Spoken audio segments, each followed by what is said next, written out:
예, 안녕하세요. 예, 매국 다이어트TV 안갑성 기자입니다.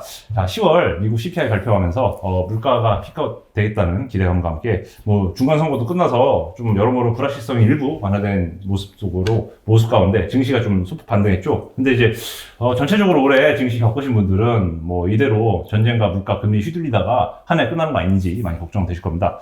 그래서 오건영 부부장님 모시고 한번 말씀 나눠보도록 하겠습니다. 최근에는 또 시장이 방향을 또 잡지 못하고 그냥 박스권에서 등락하는 모습을 보이고 있어가지고 매크로 이벤트, 매크로 이벤트 잘 아시다시피 올해 남은 기간 중에서 좀 투자자분들이 주목해야 할 만한 매크로 이벤트가 어떤 것들이 있는지 한번 말씀 부탁드립니다. 네, 일단은 당장 볼 게 12월 달 첫째 주하고 그다음에 중간 정도가 되게 중요하다고 보는데요. 당연히 제일 중요한 거는 12월 15일이죠. 우리나라 시간으로는. 그 FOMC가 이제 제일 중요하겠죠. 거기서는 아마 여러 가지 이슈가 나오겠지만 지금 시장에서 제일 궁금해하는 이른바 7%론 여기에 대해서도 아마 좀 대화가 있을 것 같고, 그리고 최근에 보면은 이제 결국에는 속도 조절에 대한 얘기들이 좀 나오게 되는데, 속도 조절 이후에는 얼마나 높일 건지 그리고 얼마나 유지할 건지에 대한 논의가 아마 활발하게 이루어질 것 같아요. 그리고 그 외에도 금융규제 완화나 이런 부분들에 대한 논의도 있을 것 같아서 제 생각에는 12월 15일 날 있을 그 FOMC가 굉장히 중요할 것 같다라는 생각이 좀 들고요. 그리고 12월 첫째 주하고 둘째 주 사이에 있는 것 중에 12월 첫째 주에는 미국의 고용지표가 발표가 됩니다.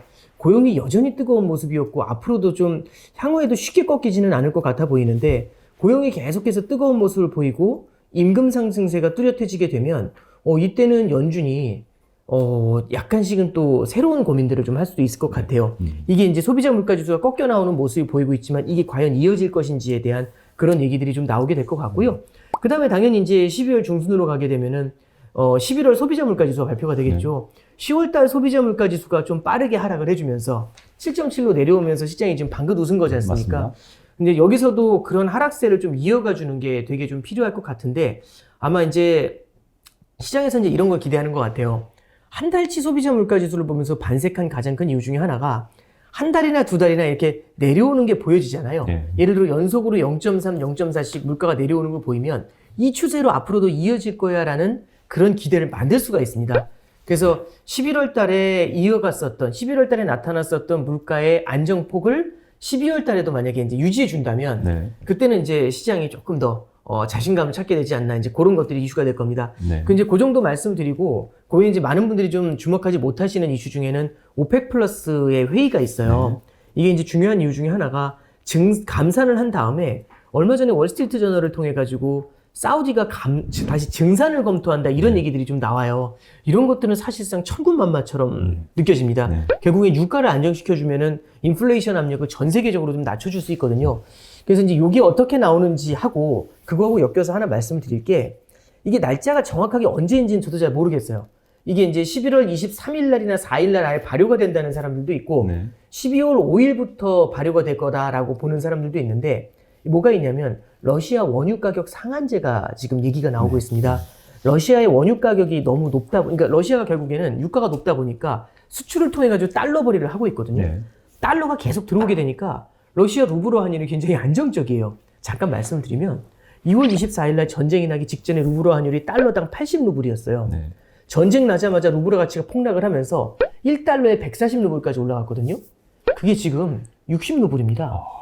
이게 뭘까라고 생각을 하면, 러시아 같은 경우는 지금 수입은 최소한으로 하면서 수출을 엄청나게 하고 있는데 에너지 가격이 올라가다 보니까 에너지 수출로 벌어들이는 게 굉장하거든요.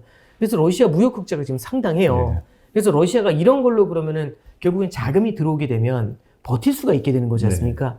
그래서 그 달러가 킹 달러 얘기 나올 때 달러당 140루블에서 달러당 60루블까지 내려갈 정도면 환율이 루블하고 거의 2배 강세가 된 건데 이건 좀 엄청난 거지 않습니까?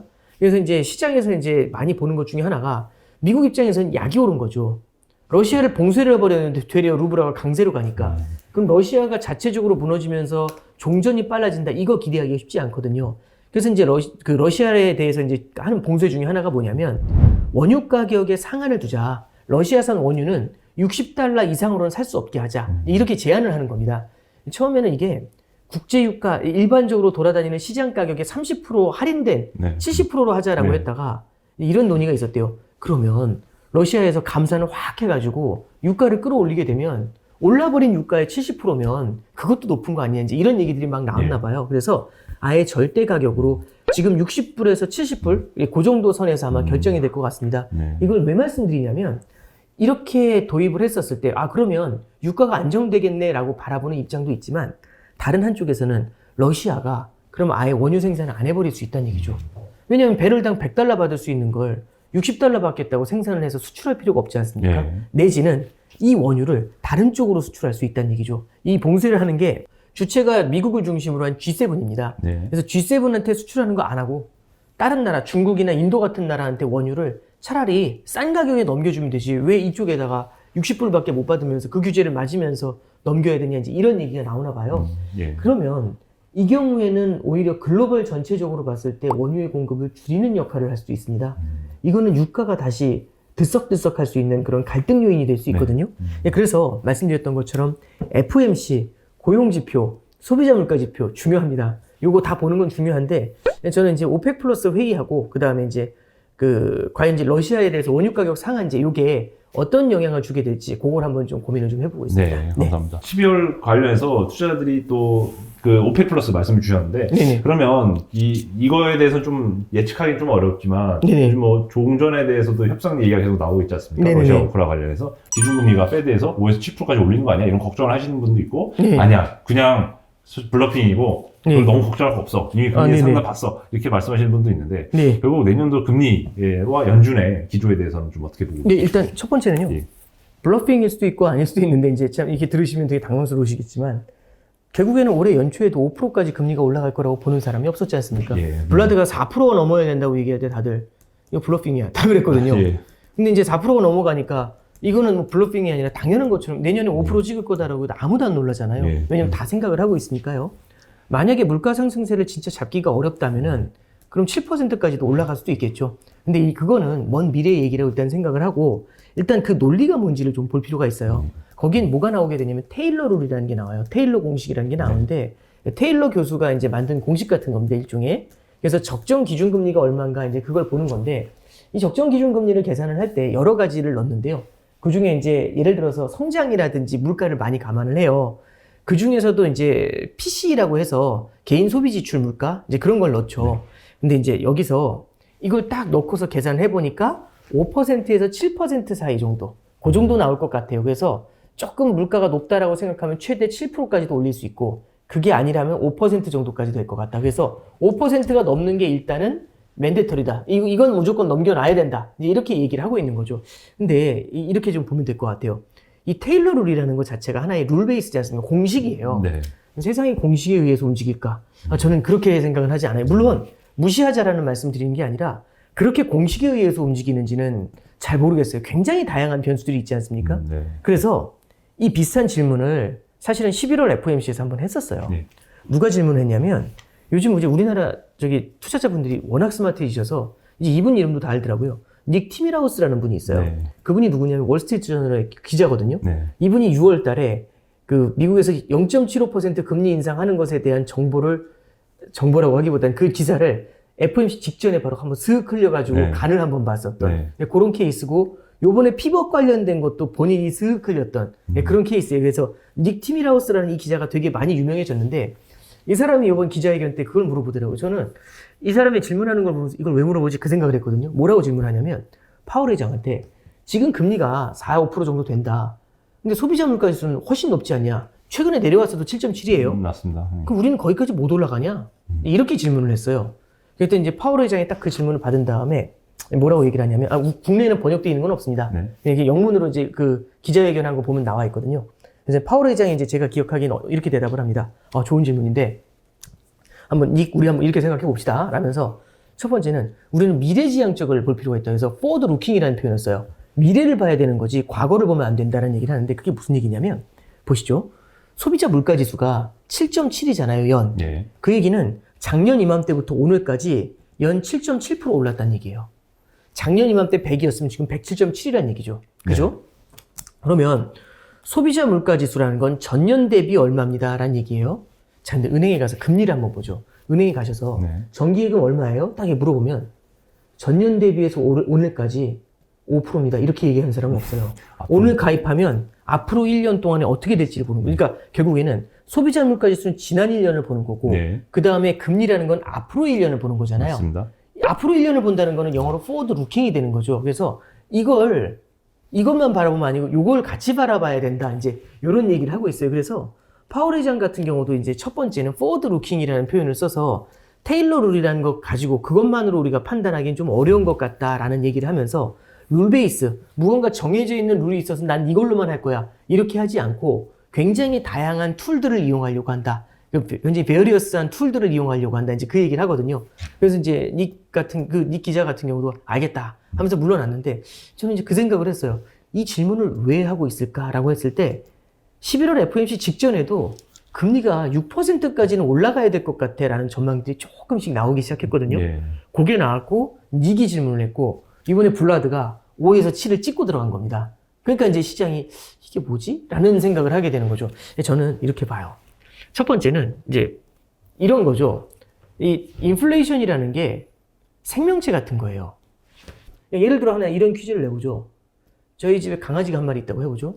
그 강아지가 1시간 후에 어디 있을까? 전문가한테 물어봐요. 전문가도 몰라요. 왜냐하면 그 강아지는 제 옆에 있을 거예요.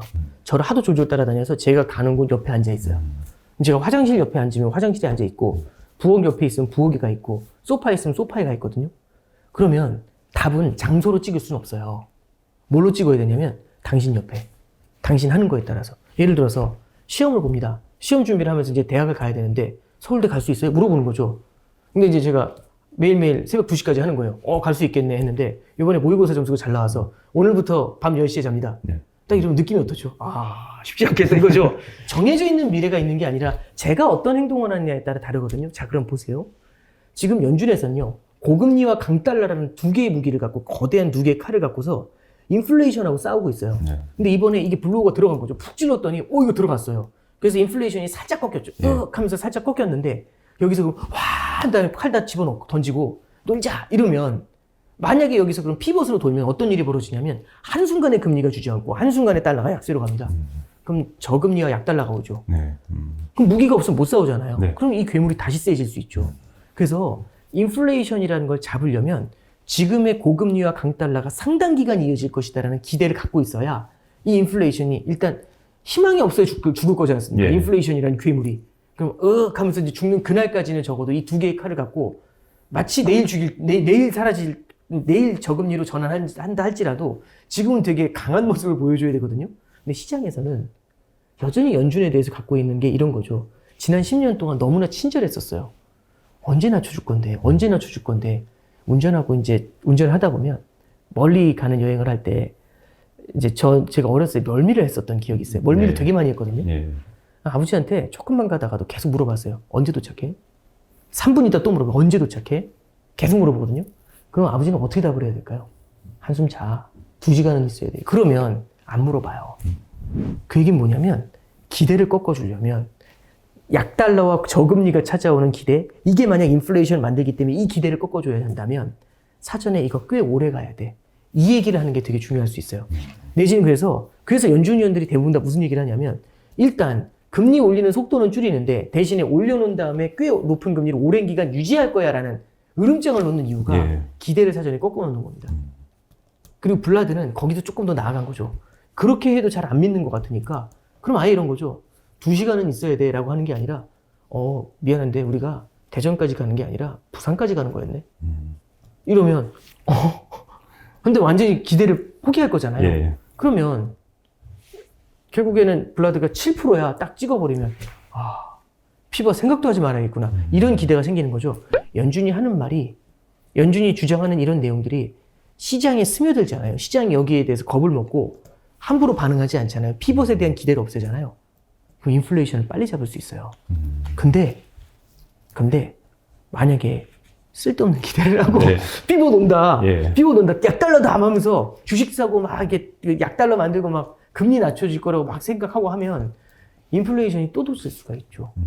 그래서 조금 애매한 얘기일 수는 있는데 이게 옛날에 이순신 장군 그런 얘기 말씀하셨잖아요. 뭐 필사즉생, 네. 필생즉생가요? 죽고자 하면 살 것이고 이런 얘기를 하잖아요. 그러니까 제가 그 표현대로 말씀드리는 게 아니라 참 역설적이라는 게 연준이 하고 있는 정책을 시장이 받아들이면 받아들일수록 인플레이션은 빨리 잡고요. 생각보다 빠르게 성장에 포커스를 맞추는 완화로 돌아설 수 있을 거라고 봐요. 예. 근데 그게 아니라 계속 갈 때마다 언제 낮춰주나 언제 낮춰주나 언제 낮춰주나 하잖아요. 그러면 생각보다 인플레 기대가 꺾이기가 쉽지가 않을 수가 있습니다. 예, 그래서 저는 이제 그 블라드의 7%라는 건 그래서 누가 이제 그 정확하게 마켓워치의 어떤 전문가분이 그 얘기 하더라고요. 블라드가 7%를 말한 건 지금 현재 시장에서는 5.25를 기대하는데 5.5까지 올라가면 힘들잖아요. 예. 이러면서 5.5 안 올리기 위해서 7%를 질러놓은 거라고. 그 얘기를 하는 거죠. 저희 부산까지 가야 되니까 기대하지 말라고. 이 얘기를 지금 던져놓은 거죠. 부산까지 설령 안 갈지라도. 예. 근데 참 시장이 똑똑한 것 같습니다. 유튜브도 많고 하다 보니까 다 블러핑이라고 전부 다 얘기하고 있거든요. 예. 근데 이걸 너무 많이 이게 블러핑이라고 생각하고 또 너무 시장이 막 방만해지고 유동성이 흘러나오면 이런 것들이 또 부메랑으로 작용할 수가 있어요. 그래서 저는 좀 이런 부분들은 좀 경계해서 보는 게 필요하지 않겠는가 그렇게 생각합니다. 사실 10월 CPI가 발표됐을 때 네. 실질로 이제 좀 상대적으로 큰 폭으로 이제 낮아지는 모습을 보이자 나스닥이 7%나 사실 하루에 반등을 네. 했단 말이죠. 일단 나스닥이 바닥에서 7% 급등했다는 것 자체가 하루 만에 네네. 여전히 시장의 유동성이라든지 아니면 뭔가 심리가 바이더딥에 대한 준비는 충분히 언제든지 준비는 돼 있는 상황이라고 보여지는데 어떻게 보세요? 그게 그러니까 사실상 금융위기 이후에 아니죠. 이제 사실 뭐 2000년도 이후에는요. 언제든지 시장이 흔들릴 때마다 돈을 풀어줬으니까요. 그렇게 해서 떨어지면 떨어질수록 호재거든요. 그럼 맨 밑에서부터 바닥에서부터 긁어서 한들로 끌어올리게 되면은 사실은 주식 투자로 인생 고칠 수 있는 거잖아요. 예. 그러면 지금 어차피 다 참 어려운 세상에서 열심히 일해서 돈 버는 것보다는 주식으로 바닥에 들어가서 꼭대기에 나오면 되니까 우리는 지금부터 뭘 기다리는 거냐? 바닥이 언제냐? 바닥이 언제냐? 바닥이 언제냐? 바닥인가? 계속 보는 거죠. 바닥인가? 이렇게 보는 거죠. 근데 예를 들어서 2, 3%가 탁 튀어요. 그럼 느낌이 어떠냐면 바닥이다. 근데 확 밀려도 왜냐면 이거죠. 쫄지 마. 이게 제일 중요한 거잖아요. 그러니까 저는 그 바이더딥에 대한 심리가 이 10년의 관성 속에서 만들어진 거거든요. 이 심리가 과연 금방 죽겠는가? 저는 여전히 시장에서는 굉장히 많이 강하게 살아있다고 생각을 합니다. 으름장을 놓을 때는 잠시 숨어 있다가 또 조금만 풀릴 것 같으면은 바닥인가? 하면서 쫙 흘러나오거든요. 그래서 저는 좀 그런 생각을 해요. 유동성이 말라붙었다기보다는 유동성이 숨어 있다는 생각을 해요. 어느지 갯벌에 갔을 때 갯벌 체험 같은 데 가면 이제 꽃게잡이 조개캐기 이런 거 하거든요. 예. 갯벌에 갔는데 그 갯벌은 들어갈 때 경운기를 타고 들어가요. 경운기를 타고 가는데 딱 갯벌을 보니까 막 꽃게가 요만한 개들이 예. 제 생각에는 가득 있어요. 진짜 발로 이렇게 뛰어가면 한 몇십 마리 밟을 것 같을 정도로 예. 진짜 꽃게가 정말 많더라고요. 그래서 너무 재밌겠더라고요. 나이 먹어서도 뭐 그런 게 너무 재밌을 것 같은 거예요. 우와 이거 엄청 재밌겠다 해가지고 도착했습니다. 그러길래 경운기에서 딱 내려서 한 걸음을 딱 내딛는 순간 갯벌을 바라보니까 한 마리도 없어요. 어디 갔지? 한 마리도 안 보여요. 이건 죽은 게 아니라 숨은 거죠. 걔네들이 언제 나오냐면 제가 집에 가려고 할 때 나와요. 해가 누르누르지고 제가 뭐 이렇게 정리하고 있잖아요. 그때는 다 보이기 시작해요. 왜냐면 쟤도 알아요. 이제 우리 안 잡는다는 거. 경기 끝났다고. 다시 잡으려면 다 숨겠죠. 예. 예, 그러니까 이게 이제 시장의 유동성이 그런 꽃게들처럼 굉장히 풍부하게 워낙에 많이 풀었잖아요. 예. 그게 여전히 많이 숨어 있습니다. 그러면서 언제든지 기회가 될 때마다 나와서 맛있는 걸 먹고 들어가고 싶은 그런 심리가 굉장히 강하죠. 그래서 여전히 이 바이더딥에 대한 심리가 좀 살아있다라고 생각을 하고요. 이 심리가 좀 어느 정도는 좀 인플레이션하고는 연관이 돼 있다고 생각을 해요. 만약에 이 바이더딥의 심리가 인플레이션과 연관이 있다면 이게 만약에 자산시장을 끌어올리고 자산시장이 소비를 자극하고 그래서 소비를 더 늘리게 만들고 이게 인플레이션을 장기화시킨다고 한다면 연준 입장에서는 이 바이더딥을 어느 정도는 흔들어 놓는 목표를 가지게 될 수는 있습니다. 참고로 이제 존 윌리엄스라고 예. 뉴욕 연은 총재분이 있어요. 그분이 얼마 전에 했던 얘기가 뭐냐면 나는 금융 시스템이 흔들리거나 금융 시장이 불안해하거나 이런 거 신경 안 써요. 이 얘기 딱 하나. I don't care. 딱 이런 얘기하는 거죠. 그 얘기는 이제 약간은 자산 시장이 많이 떨어지면 위험해지지 않겠습니까? 이런 발언에 대해서 대답을 해준 거라고 좀 생각을 하고요. 연준에서도 이 바이더딥에 대해서는 명확한 지침을 준 건 없지만 상당히 좀 부담스러워하는 것 같다. 그렇게 생각은 됩니다. 그렇군요. 네. 예. 네. 섣불리 페드 피벗 기대하지 마라가 네. 이제 최근에 연준 인사들이 또 집중적으로 네. 밝히고 있는 언론 인터뷰를 통해서 밝히고 있는 내용인데요. 그러면 좀 이제 설레발이 아니지만 진짜 진지하게 이쯤 되면은 패드의 피벗을 좀 기대할 수 있는 환경은 어떤 여건이 마련되면은 진지하게 패드도 피벗을 뭐 대외적으로 꺼내거나 아니면 적어도 가이던스를 통해서 이제 금리는 그만 올릴게요라고 하는 발표를 하게 될까요? 이제 그 질문이 예. 그러니까 언제 피벗할까요? 그 말씀이신 건데 예. 사실상 그게 아까 그 강아지의 예로 들면 1시간 후에 어디 있을까요? 이 질문하고 똑같아요. 근데 장소로 물어보시는 거거든요. 예, 예. 그러니까 저는 이제 오히려 그것보다는 행동으로 답을 드리는 게 맞을 것 같은데 일단 첫 번째는요. 일단 기본적으로 비슷한 지침을 에스더 조지라는 총재가 내린 게 있어요. 뭐라고 얘기를 했냐면 3개월 이상 물가가 뚜렷하게 하락하는 모습이 보이고 예. 그다음에 기대 인플레이션이 좀 눌리는 모습도 보이고 이런 경우에는 우리가 결국에는 인플레이션이 이제 확실히 꺾였다라는 합리적인 확신이 들 때 그때 자기들은 이제 피벗 전환이 가능할 것 같다 이제 이런 얘기를 한 게 있었거든요. 그게 이제 금리 인하나 이제 이런 것들을 얘기해 준 건데 일단은 지금 당장은 그런 모습은 좀 보이지 않아요. 예. 또 하나는 만약에 피벗 전환을 한다라고 얘기를 할 때 막 자산 시장이 막 뜨거워지고 난리가 나요. 막 주가가 하루 20%씩 뛰고 이러면 만약에 그럼 과연 피벗을 할 수 있을까? 그 생각은 좀 들어요. 그러니까 인플레이션을 완전히 제압하지 않고 그건 이제 스탑앤고라고 하죠. 예. 가다 서다 하면 아무것도 안 되고 죽도 밥도 안 되는 케이스거든요. 그래서 저는 거기에 조건이 하나 더 있다라고 한다면 피벗이라는 거를 암시를 해도 시장이 지쳐서 크게 반응하지 못할 때 요 정도가 되면 어느 정도는 좀 제 생각에는 금리 인하의 조건이 연준이 바라보는 인플레이션을 크게 자극하지 않으면서도 피벗을 통해서 성장 부양을 할 수 있는 그런 모습들이 좀 되지 않겠는가 그런 생각은 좀 해보게 됩니다. 예. 예, 아직은 먼 얘기인 것 같습니다. 그렇군요. 네. 그러면 이것도 여쭤보고 싶었어요. 사실 네. 어떻게 보면 아까 말씀하실 때도 이제 CPI가 1년에 7.7을 찍는 시대에서도 기존에 과거 올렸던 금리보다는 앞으로 1년 내 금리가 더 중요하다고 말씀 주셨는데요. 그렇다면 연준의 이런 행보가 시장에서도 이제 12개월 선도금리나 이런 선물의 형태로 좀 미리 프라이싱에 반영을 할 수 있을 것 같은데요. 결국 이제 내년에 금리가 몇 퍼센트 수준으로 갈 것인가라는 이제 질문을 좀 더 풀어보자면 금리 상단을 뭐 섣불리 예측하기는 그렇지만 어느 정도 참고 지표로 삼으려고 한다면 선도금리나 이런 걸 통해서 좀 미리 프라이싱을 해보는 것도 나쁘지 않을까 싶은데 어떻게 생각하시나요? 근데 이제 뭐 선도금리라는 것도 될 수 있고 그다음에 이제 연준에서는 이제 샌프란시스코 연은에서는 이제 프록시 금리라는 걸 얘기를 하면서 얼마 전에 이제 거기에 메리 데일리 총재라는 분이 나오셔서 그 얘기를 해요. 지금 이제 프록시 금리로 봤을 때는 기준금리가 거의 6% 가까이 올라간 것처럼 시장이 느끼고 있다. 이제 이런 얘기를 해요. 이게 되게 중요한 질문을 해주신 게 이게 블라드가 사실은 연준 내에서는 랩하고요. 연준 내에서 이제 하도 우리가 너무 늦었으니까 빨리 뛰어야 된다. 이제 이런 얘기를 하는 사람이에요. 근데 이제 지난 6월 달쯤에 후보연구소라는 곳에서 연준의 월러하고 블라드 둘을 불러요. 둘 다 랩파예요. 이 둘을 불러가지고 연준의 통화 정책이 적정한지를 한번 물어보는 그런 세미나를 가진 적이 있어요. 그래서 저도 이제 좀 기대를 했던 게, 와, 어떻게 뽑아도 이렇게 탑2를 뽑았냐. 그럼 이분들은 사실상 연준 통화 정책 늦었다고 할 텐데, 야, 뭐라고 할까 한번 들어봤죠. 근데 딱 봤는데, 결과는 뭐라고 하냐면, 블라드나 월러나 둘 다 무슨 얘기를 하냐면, 안 늦었다. 응? 늦었잖아요. 물가 이렇게 오르는데 이 금리 이렇게 늦게 올리면 됩니까? 했더니, 블라드가 하는 얘기가, 우리는 이미 옛날하고 다른 건 지금 포워드 가이던스를 쓴다는 거죠. 포워드 가이던스는 앞서서 안내를 해주는 거잖아요.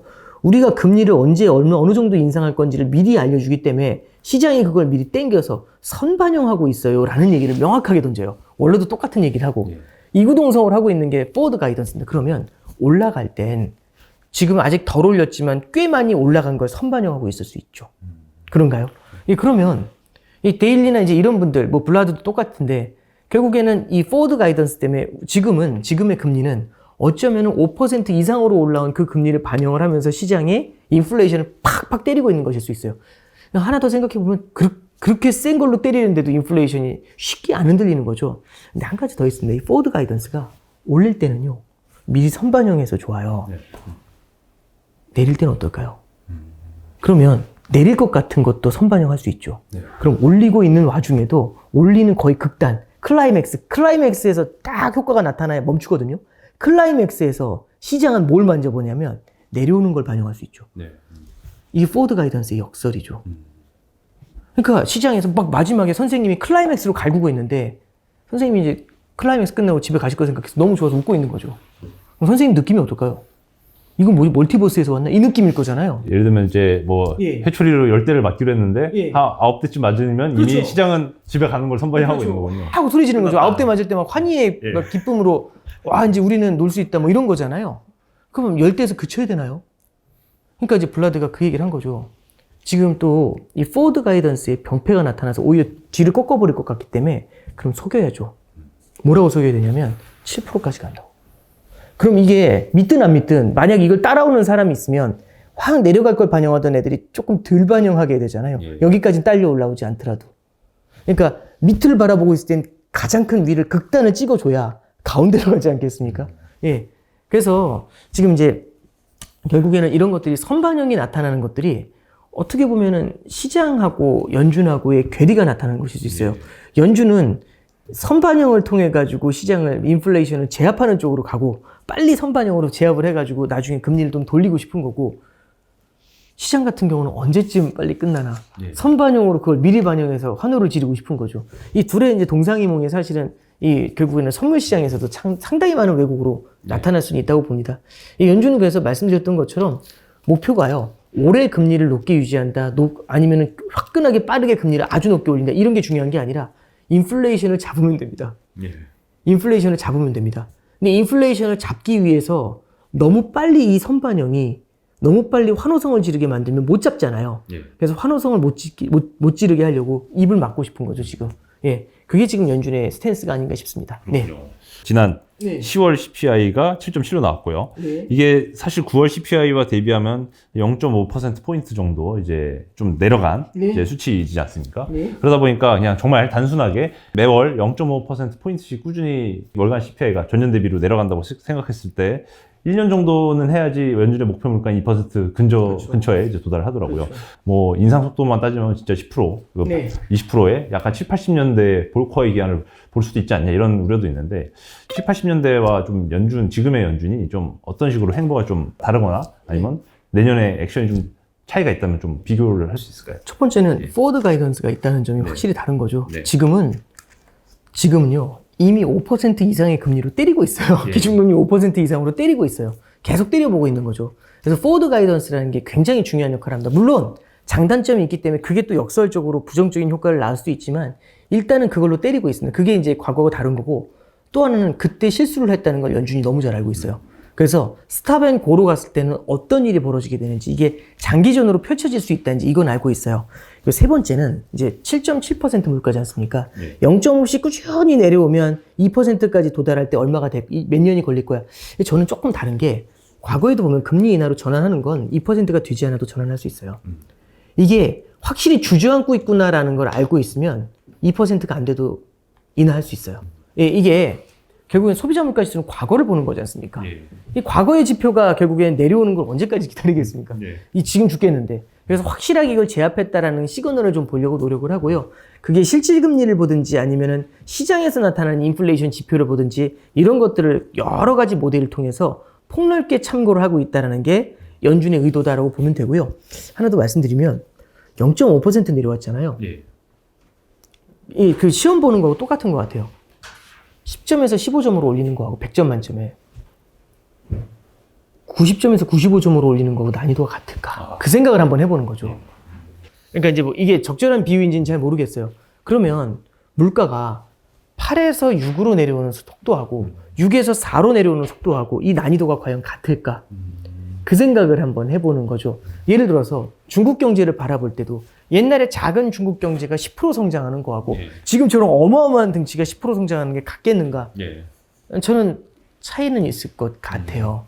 그래서 저는 이제 그렇게 0.5씩 뚝뚝뚝뚝 떨어진다는 이런 추세를 그리는 게 이 자체도 조금은 좀 성급하지 않나라는 네. 생각은 좀 듭니다. 그렇군요. 예, 그래서 2%가 안 돼도 통화 완화로 전환할 수는 있습니다. 근데 다만 지금 이제 우리가 좀 기대하는 것처럼 과연 뚝뚝뚝뚝 떨어져서 10개월 후에 2% 이렇게 우리가 소리를 지를 수 있을까? 그거는 저도 잘 모르겠습니다. 네. 네네. 최근에 사실 OECD의 경기 전망치 내년도 경기 전망을 보면은 심각한 전 세계적인 경기 침체를 뭐 걱정하는 의견에도 불구하고 아, 예. 생각보다는 성장세가 그래도 견조하게 나올 거라고 나오고 있단 말이죠. 네. 요즘은 사실 실물 경기 지표가 안 좋을수록 오히려 시장이 역설적으로 환호하는 모습을 보기도 하는데요. 이거에 대해서는 경기 침체에 대해서는 결국 어떻게 보시는지. 지금 이제 경기 침체를 다들 이제 아무래도 마일드할 수 있다라고 보는 이유 중에 하나가 고용이 굉장히 강하고요. 그 다음에 미국의 소비가 안 꺾여요. 물가가 이렇게 높고 금리가 이렇게 높은데도 안 꺾여요. 이게 낙관론이 강하면은 안 꺾이거든요. 앞으로 금방 좋아질 거라고 생각해 보시죠. 지금은 힘들지만 조만간 연준은 금리 인하해서 돈을 어마어마하게 풀 거고 미국 행정부도 돈을 어마어마하게 줄 거예요. 그럼 지금 힘들지만 금방 받을 거지 않습니까? 예. 또 어려워지면 더 줄 거 아니에요. 그걸 지난 10몇 년간 받지 않습니까? 그럼 지금 아끼는 게 나을까요? 쓰는 게 나을까요? 소비라는 거는 써온 습관이 있기 때문에 그 습관에서 벗어나기 쉽지가 않거든요. 네. 그럼 이 습관을 고치지를 못할 수 있어요. 너무 어려우니까, 너무 긴장되니까 이걸 바꿔야겠어. 이게 아니라 금방 좋아질 것 같은데 뭐 이런 거죠. 자산 가격 금방 또 올라갈 텐데 뭐 네. 우리 애플 주가는 금방 다시 고점 넘어갈 텐데 네. 이 생각을 하면 어려워도 소비할 것 같아요. 그러니까 이제 소비가 굉장히 강한 이유 중에 하나가 그런 낙관론도 굉장히 기조에 강하게 자리 잡고 있고요. 또 하나는 이제 저는 좀 그걸 좀 보고 있어요. 미국의 저축률이 좀 굉장히 높다라는 걸 좀 보고 있어요. 저축률이 높다라기보다는요. 저축률이라는 거는 매달 얼마씩 벌어들인 거에 몇 프로를 저축해 이걸 보여주는 거고 누적된 저축금이 있는데 저축 금액이 지금 1조 5천억 달러가 넘어요. 굉장히 많습니다. 근데 그것도 2조 5천억 달러에서 지금 벌써 1조 달러 쓴 겁니다. 예. 빠르게 쓰고 있거든요. 지금 저축 금액이, 누적 금액이 빠르게 줄어들어요. 그러면 이 저축이 많다는 게 그럼 어떤 효과를 주는 건가? 보통 저축이 많으면 불경기가 찾아왔을 때 여기 있는 걸 갖다 이렇게 쌈짓돈처럼 빼서 쓸 수가 있죠. 그러면 충격이 찾아와도 쓸 수 있는 돈이 있기 때문에 그래도 좀 버틸 수가 있잖아요. 이러면 마일드한 경기 침체로 갈 수 있어요. 예. 그런데 이게 저축은 많이 쌓아놨는데 불경기가 찾아올 것 같아요. 근데 보니까 이게 자산 가격도 오를 것 같고 돈을 또 줄 것 같고 이러면 허리띠를 졸라맬 이유가 없죠. 그냥 저축 있는 대로 허물면서 계속 던지면 되거든요. 예. 그러면 어쩌면 물가를 빨리 잡을 수가 없겠죠. 예. 저축 금액을 허물면서 버티니까 금리가 이렇게 높고 물가가 이렇게 높고 그렇게 때려대도 흔들리질 않겠죠. 저축이 너무 많으니까. 사람들이 저축을 빠르게 허물어요. 그러면 나중에 언제까지 물가가 안 떨어지냐면 저축을 다 쓸 때까지. 그럼 다 쓸 때까지 계속해서 금리를 높게 유지한 상태에서 그때 갑자기 저축이 사라지잖아요. 그럼 소비의 절벽이 올 수 있죠. 이러면 저축이 경기 침체가 찾아오는 걸 지연시키는 역할밖에 못하는 거예요. 경기 침체 때 하나의 예비적인 재원이 돼주는 게 아니라. 예. 그래서 이걸 해결하는 가장 큰 좋은 방법은 결국에는 저축을 보유하고 있게 만들어주는 게 좋아요. 그럼 첫 번째는 약간 그 낙관론을 좀 사라지게 만들어주는 거죠. 네. 계속 돈 줄 수 있어. 네. 이 낙관론이 사라지게 만드는 게 이제 1번일 수 있고요. 두 번째는 저축을 갖고 있었을 때 매력을 높여줘야 돼요. 중 메리트를. 예. 그게 뭘까요? 저축을 예금 금리겠죠. 그렇죠. 예. 예금 금리가 예. 높으면 버티죠. 예금 금리가 높으면 이걸 함부로 안 쓰겠죠. 예. 그래서 연준에서도 금리를 좀 높은 상태에서 오래 유지를 해줘야 그래야 이게 오히려 저축이 안 빠져나가면서 필요할 때마다 쓰는 그런 걸로 바뀌지 않겠는지 이런 기대를 하는 것 같아요. 네. 그래서 이제 길게 돌아왔는데 내년에 결국에서 이제 우리가 성장이라는 걸 좀 바라보려고 하잖아요. 저는 이제 이게 하나의 와일드 카드라고 봅니다. 저축이 만약에 버텨주면서 이 성장이 너무 세게 나오면 절대 꺾이지 않는 모습을 보이면 이게 인플레이션하고 같이 엮이면서 고금리를 장기화시켜 버릴 수가 있다는 생각이 들어요. 언제까지 그 성장이 살짝 고개를 숙일 때까지. 네. 그래서 글쎄요. 이제 어느 정도 좀 성장이 둔해지는 모습들이 좀 보여지면 그러면 그때는 이 저축이라는 게 하나의 버퍼가 돼서 그걸 막아줄 테니까 뭐 아주 최악의 그런 형태의 경기 침체 이런 것들보다는 그래도 마일드한 경기 침체 만약에 저축을 잘 아껴놓는다면 예. 그 가능성이 높아지는 거 아닌가 싶습니다. 저희 지금까지 미국 경제 위주로 좀 주로 다뤘는데 사실 좀 G2인 중국의 약간 코로나 재확산과 또 봉쇄가 계속 시장에도 영향을 미치고 있거든요. 특히 한국 증시 같은 경우는 영향을 많이 받고 있고 중국의 뭐 부동산 발 경기 침체나 아니면 봉쇄의 좀 장기화에 대한 좀 영향과 좀 경기 침체의 영향에 대한 좀 분석도 좀. 일단 첫 번째는 중국의 봉쇄가 언제까지 이어질까는 잘 모르겠어요. 이거는 예. 코로나하고도 달려 있는 건데 저도 조금씩 이제 풀리나라고 생각을 좀 했었고 그런 기대도 있었는데 최근에 코로나 환자가 다시 급증을 한다고 하니까 이때는 또 답이 안 나오는 거죠. 그래서 중국의 이제 봉쇄가 과연 어떻게 될까를 바라보는 건 지금 당장은 좀 어려운 것 같아요. 근데 한 가지 이런 건 있습니다. 지금 이제 일반적으로 보면 중국하고 일본을 바라보면 어디가 디플레이션의 나라일까? 그럼 일본이죠. 디플레이션 나라 대표잖아요. 근데 일본의 소비자 물가 지수가 지금 3%를 넘었어요. 근데 지금 중국의 소비자 물가 지수가 2%대 초반이거든요. 예. 중국이 더 낮아요. 이건 뭐지? 이제 이런 생각이 들 수가 있거든요. 예. 여러 가지 요인이 있을 겁니다. 러시아산 저렴한 원유를 중국이 샀기 때문이다라고 주장하는 사람도 있고, 아니면 이제 이런 성장의 둔화 우려 때문에 디플레이션을 걱정할 때가 된다. 만약에 그게 맞다면 중국에서 자본이 빠져나가면서 위안화가 폭락을 하고 그게 수입 물가를 높이면서 거대한 인플레이션을 만들어내야 정상이에요. 근데 지금 그런 흐름으로 나타나지는 않고 있거든요. 그럼 이제 이게 뭘까 잠깐 생각을 해보면 저는 그래서 중국이 뭐 아주 위험해진다 이런 관점에서 바라보는 것보다 중국은 인플레이션이 없기 때문에 경기 부양을 할 수 있는 룸이 좀 있는 것 같아요. 그 부양이 어떤 형태로 나올지는 저도 잘은 모르겠지만 그렇게 되면은 나중에 지금의 미국 금리 인상 같은 이런 불확실성이 조금이라도 꺾였을 때 부양을 할 수 있는 여력이 인플레이션이 창궐해 있으면 여기다 대고 기름이 뿌려져 있는데 불을 붙일 수가 없잖아요. 예. 근데 이제 이런 기름 같은 건 아예 없고 아예 추워서 덜덜덜 떨고 있으면 난로 하나 피워줘도 옮겨붙을 위험이 없어지지 않습니까? 예. 그래서 중국 같은 경우는 향후에는 부양책을 쓸 수 있는 힘은 생길 것 같아요. 그렇지만 이제 단기적으로는 예측할 수 없는 코로나 재확산 이런 것들 때문에 아직은 좀 고전하는 모습을 보이지 않겠는가 싶습니다. 그렇군요. 아, 그러면 일본 말씀 나온 김에 사실 이것도 여쭤보고 싶긴 해요. 일본은 사실 열심히 지금 엔화 방어를 여전히 좀 사실 YCC 정책을 유지하면서 일본의 국채를 마구마구 사들이면서 금리를 특이한 수준으로 유일하게 선진국 경제 중에서는 낮게 유지를 하고 있는데요. 그에 대한 부작용으로 사실 이런 엔화 약세가 너무 심하다 보니까 최근에 엔화 약세로 인한 뭐 물가 상승마저도 좀 벌어지고 있는 거 아닌가 이런 얘기도 하시는데 엔화가 지금 뭐 추가 가치 방어가 가능한지 좀 궁금하긴 합니다. 일본의 또 구로다 총재도 계속 언제까지 이런 일본 중앙은행이 기존의 YCC 정책을 유지할지도 좀 변수가 될 것 같고요. 구로다 총재가 지금 일본 금리는 마이너스거든요. 예. 근데 지금 미국 금리가 5%까지 올라간다고 치면 일본이 금리를 0.25, 0.5 올려서 해결된 문제는 아니잖아요. 예. 그래서 구로다 총재가 한 번은 내심을 들킨 적이 있는데 무슨 표현을 하냐면 왜 이거 안 푸냐고 물어봤을 때 한두 번 올려서 될 것 같으면 했겠다고. 이 비슷한 뉘앙스의 말을 했어요. 올릴 때 많이 올려야죠. 예. 그럼 급격하게 끌어올려야 되잖아요. 예. 지금 다른 나라들 수개월에 걸쳐가지고 늦었다고 지금 일본보다 훨씬 빠름에도 불구하고 다른 나라들 막 0.75씩 올리고 따라가느라고 난리도 아니지 않습니까? 맞습니다. 그럼 일본이 여기서 풀어서 확 따라간다?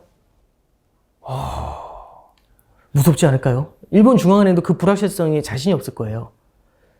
혹자는 그 얘기를 하세요. 내년 구로다가 내년 4월이 임기니까 임기 끝나면 바로 그때 금리를 폭등을 시킬 것이다. 새로 그 지휘봉을 잡은 사람도 부담스럽지 않을까요? 예. 그러니까 이게 단순히 이제 이게 따라간다 안 따라간다로 우리가 해석하는 거는 조금 좀 문제가 있는 것 같고요. 되려 일본 입장에서는 이런 생각을 할 것 같아요. 지금까지도 버텨왔는데 근데 만약에 예를 들어서 영원히 그렇게 금리가 벌어진다라고 하면 따라가야죠. 그러면 어쩌면 일본도 일반 투자자들처럼 피벗을 기다리고 있지 않을까요? 그럼 피벗이 만약 올 수 있다라고 한다면 지금 이 어려운 상황에서 좀 더 버티는 게 그래도 맞을 수 있지 않나. 이제 일본이 약간 그런 생각을 좀 하고 있는 것 같아요. 지금 섣부르게 정책을 옮기느니 어쩌면 피벗의 그날이 머지않았을 수도 있으니까 조금 더 버텨볼까? 이 생각은 하고 있는 것 같아요. 그러면 이제 일본 엔화 나온 김에 사실 환율도 한번 말씀드려보고 싶은데요. 제일 사람들이 많이 걱정하시는 건 무역 적자가 조금씩 확대되고 있거나 아니면 좀 너무 길어지고 있다 이런 부분이 아닌가 싶습니다. 무역 적자의 이런 장기화가 궁극적으로 이제 원화 가치에 대한 절하 요인으로 계속 작용을 할 텐데 향후 궁금한 부리가 더 가셔야 될 시점에서 괜찮을까 이 생각이 듭니다. 결국에는 무역 적자가 나타난 이유가 첫 번째는 반도체를 중심으로 한 수출이 좀 둔화된다는 거. 예. 두 번째는 에너지 가격이 올라가가지고 에너지 수입 비용이 많이 올라갔다는 것. 이 두 가지가 일단 가장 큰 것 같아요. 그리고 이제 세 번째가 미국과의 금리 차가 커진다는 것. 이 세 가지가 이제 원화 약세를 만든 요인인 것 같아요. 일단은 다른 나라가 수출을 많이 받아야 조여줍니다. 이거는 사실 제가 뭐 분석해서 증명할 수 있는 방법이 없는 것 같아요. 이거는 그냥 괄호쳐 놓고 두 번째는 이제 에너지 가격이 안정되는 게 되게 중요한데 그런 맥락에서 이제 러시아 우크라이나 전쟁이 우리나라 무역 적자에는 굉장히 치명적인 역할을 한 거죠. 그래서 종전에 대한 기대감이 좀 빨리 생겨나는 거는 저는 천군만마가 되지 않겠나 그런 생각을 좀 해요.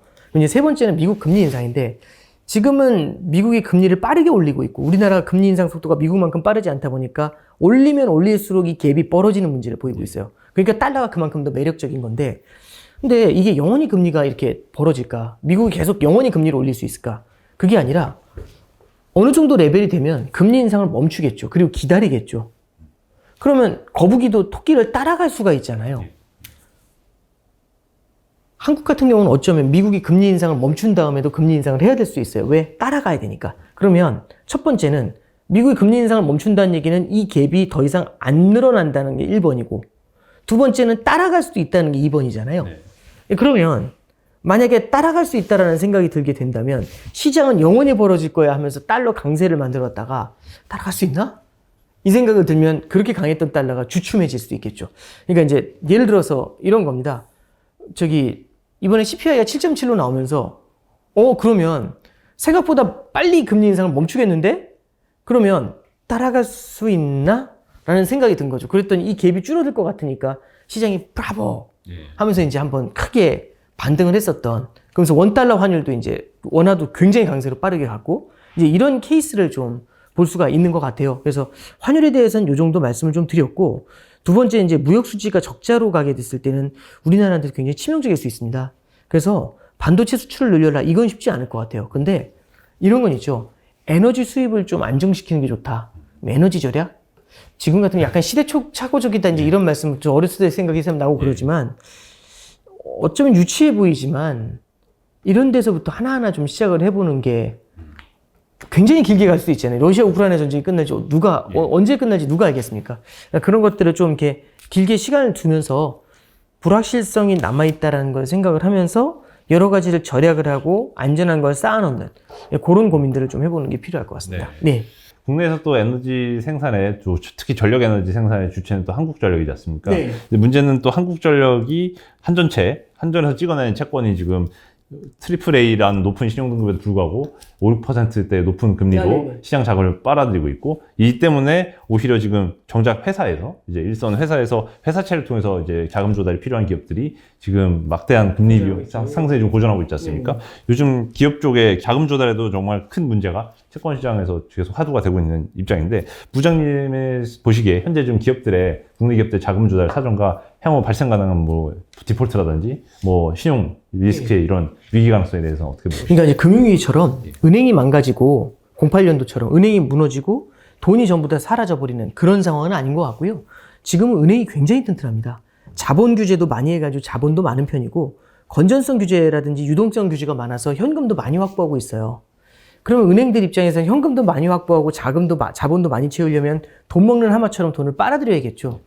어려운 상황에서 우량한 친구 쪽으로 돈이 몰리게 마련입니다. 그러니까 지금 은행 예금 쪽으로 돈이 몰리는 이유가 이제 이런 거거든요. 또 은행 예금 쪽으로 돈이 몰리다 보면 외곽에서는 돈을 구할 수가 없죠. 그럼 이 외곽은 과연 어떻게 돈을 구할까? 이게 문제였던 겁니다. 그래서 경색이 나타나는 건데, 일단 정부와 중앙은행 같은 경우는 지금 하고 있는 방법 중에 하나가 은행으로 돈 몰리는 것들, 은행이 자금을 땡기는 그 동인을 갖다가 좀 많이 낮춰주려고 하고 있어요. 그럼 은행이 조금 덜 땡기게 되겠죠.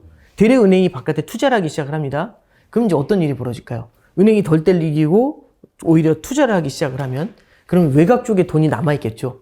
그럼 이때부터 조금씩 기업들이 자금을 조달하기가 유리해질 수가 있습니다. 그래서 당장은 은행 쪽으로 자금 쏠림 현상이 나타나는 걸 막기는 어려울 것 같아요. 그렇지만 이게 시차를 두면서 조금씩은 좀 풀릴 거라고 보고요. 최근에 보면 한전채라든지 공사채 쪽은 조금씩 온기가 돌고 있어요. 예전으로 정상화됐다는 표현은 아니지만, 그래서 저는 이 부분 같은 경우는 향후에 결국에는 은행들의 유동성 문제들, 이런 것들이 이제 어떻게 풀려나오게 되는지, 그게 좀 더 중요한 포인트가 되지 않나 싶습니다. 네. 그러면 당장 뭐 가시화된 신용 리스크가 좀 정말 너무 회사가 뭐 부도난다, 이런 이슈는 별로 낮게 그러니까 보시는 기업은 네. 부도가 날 수 있겠죠. 한계 기업들은. 네. 근데 한계 기업들의 부도가 은행 전반의 시스템 리스크를 키워가지고 은행이 무너지고 또 다른 기업들을 무너뜨리고 이런 구조로 흐르지는 않을 것 같아요. 공항처럼. 네. 그러진 않을 것 같습니다. 네. 뭐 짧게 그러면 내년도 국내 경제 전망에 대해서 한번 말씀 부탁드릴게요. 뭐 전망이라기보다는 내년에는 3고죠. 고물가, 고환율, 고금리. 이게 과연 어떻게 풀려나올 것인가. 인플레이션을 상대하고 있는 상황에서 그 생각을 좀 해보게 돼요. 그래서 만만치 않은 난이도를 가진 한 해가 되지 않겠나. 이 매크로 환경이 정말 빨리 바뀔 겁니다. 그래서 그런 걸 감안하시면서 투자에 임하시는 게 필요하다 싶습니다. 부부장님도 요즘은 은행 예금 많이 늘리고 계신가요? 은행 예금 금리가 굉장히 매력적이에요. 지금. 그러니까 은행 장사하려는 게 아니라 은행 쪽의 금리가 저 입행했을 때가 2003년도인데 2003년도 금리 나옵니다. 그때 4.7, 4.8이었는데 지금 5% 가까이 나오거든요. 그러니까 금리가 이렇게 높아진 것도 오랜만이지만 이렇게 빠른 속도로 올리는 건 저는 본 적이 없습니다. 예. 그래서 이런 것들이 결국에는 시차를 두면서 예금이나 아니면은 주식이나 부동산 내지는 재테크 채널 전체에 좀 영향을 줄 수 있지 않을까 싶습니다. 네, 감사합니다. 예, 지금까지 오건영 부부장님 모시고 내년도 고환율, 고물가, 고금리 세 가지 폭풍 속에서 지금 내년도 투자를 좀 이제 방향을 잡아보고자 말씀 들어봤습니다. 당분간 예금 금리가 유리한 선택인 거는 피할 수 없는 약간 사실일 것 같습니다. 다들 성공 투자하시길 바라면서 자이언트TV 이 정도로 마무리하도록 하겠습니다. 감사합니다. 네, 고생하셨습니다. 네, 감사합니다.